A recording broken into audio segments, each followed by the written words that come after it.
بسم اللہ الرحمن الرحیم۔ شاگردوں نے استاد سے پوچھا، سفسطہ یعنی مغالطہ سے کیا مراد ہے؟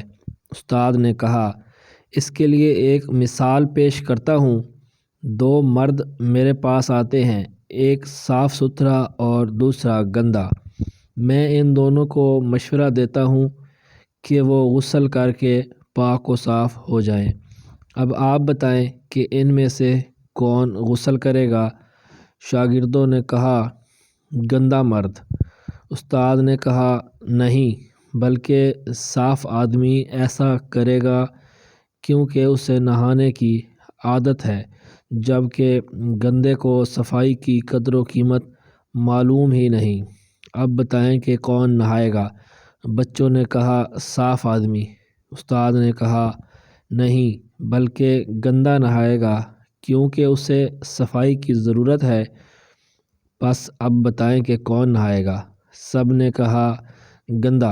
استاد نے کہا، نہیں، بلکہ دونوں نہائیں گے کیونکہ صاف آدمی کو نہانے کی عادت ہے، جبکہ گندے کو نہانے کی ضرورت ہے۔ اب بتائیں کہ کون نہائے گا؟ سب نے کہا، دونوں۔ استاد نے کہا، نہیں، کوئی نہیں، کیونکہ گندے کو نہانے کی عادت نہیں، جبکہ صاف کو نہانے کی حاجت نہیں۔ اب بتائیں کون نہائے گا؟ بولے، کوئی نہیں۔ پھر بولے، استاد آپ ہر بار الگ جواب دیتے ہیں اور ہر جواب درست معلوم ہوتا ہے، ہمیں درست بات کیسے معلوم ہو؟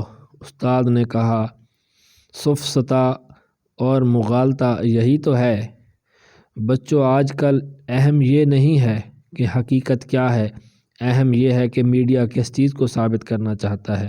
اگر ویڈیو اچھی لگے تو لائک کر دیں اور اس طرح کی مزید ویڈیوز دیکھنے کے لیے ہمارے چینل کو سبسکرائب کر لیں۔ شکریہ۔ اللہ حافظ۔